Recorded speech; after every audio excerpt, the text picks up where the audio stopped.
একদা এক চমৎকার নীল পদ্ম বনে টুকু খরগোশ, মিকু কাঠবিড়ালি আর জাম্বু হাতি একসাথে বাস করত।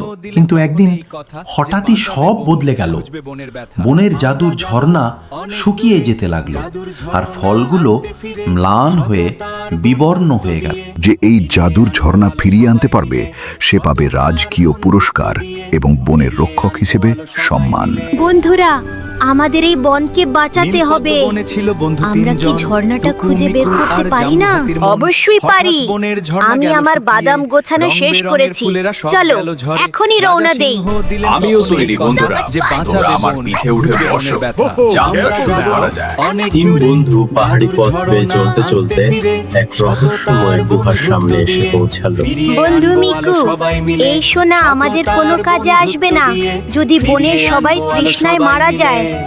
আমাদের লক্ষ্য ঝর্ণা খুঁজে পাওয়া। থামো ক্ষুদ্র প্রাণীরা, এই জাদুর ঝর্ণা কেবল তখনই খুলবে যদি তোমরা তোমাদের পাওয়া সব সোনা ত্যাগ করতে পারো।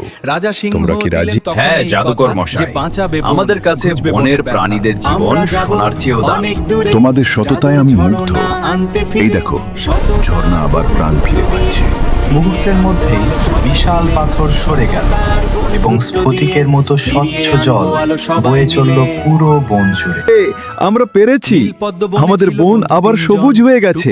সততা আর একতাই ছিল তাদের আসল বনের ঝর্ণা গেল শুকিয়ে, নীলপদ্ম বনে আবার ফিরে এলো ঝরে, সুখ রাজা আর সিংহ শান্তি।